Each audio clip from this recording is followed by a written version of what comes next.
வேண்டுதல் இருக்கு இல்லையா? இதை செஞ்சா நல்லா இருக்கும். நம்ம நிறைய வேண்டுதல்களை கடவுளிடத்தில் வைக்கிறோம்.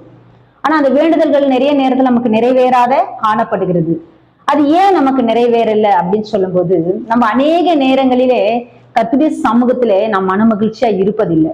ஹல்லேலூயா.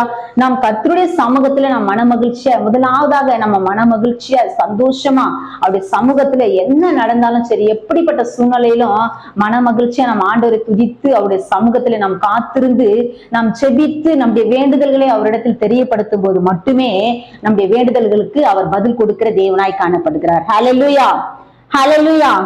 பாருங்க, முதலாவதாக நம்ம பார்ப்போம் என்று சொன்னால், வேண்டுதல், யாருடைய வேண்டுதலை கர்த்தர் நிறைவேற்றினார் அப்படின்னு நம்ம வேதத்திலே நம்ம பார்க்கலாம்.